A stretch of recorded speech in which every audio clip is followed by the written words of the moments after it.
আমি যদি আমার মাকে জিজ্ঞেস করতাম যে আপনি কি চান আপনার সাথে যে অবিচার অন্যায় হয়েছে তার প্রতিশোধ আমি নেই, কারণ সেই প্রতিশোধ নেবার ক্ষমতা আল্লাহ রাব্বুল আলামিন আমাকে দিয়েছেন।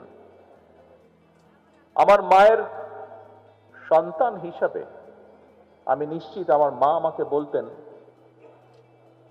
তোমার দায়িত্ব দেশের সকলকে ঐক্যবদ্ধ করে সামনে এগিয়ে যাওয়া, দেশকে সামনে নিয়ে যাওয়া। আমি যদি আমার ভাইটিকে জিজ্ঞেস করতে পারতাম যে তুমি কি চাও তোমার সাথে যে অন্যায় যে অবিচার হয়েছে, যেভাবে তোমাকে মৃত্যুর মুখে ঠেলে দেওয়া হয়েছে, যারা এর জন্য দায়ী তাদের বিরুদ্ধে আমি প্রতিশোধ নেই, কারণ সেই ক্ষমতা আল্লাহ আমাকে এখন দিয়েছেন। আমি নিশ্চিত দুভাই আমরা একসাথে বড় হয়েছি, তাকে আমি চিনি, তাকে আমি জানি, একই রক্ত আমাদের শরীরে প্রবাহিত। আমার ভাইটিও সেই একই উত্তর দিত যে উত্তরটি আমার মা আমাকে দিতেন।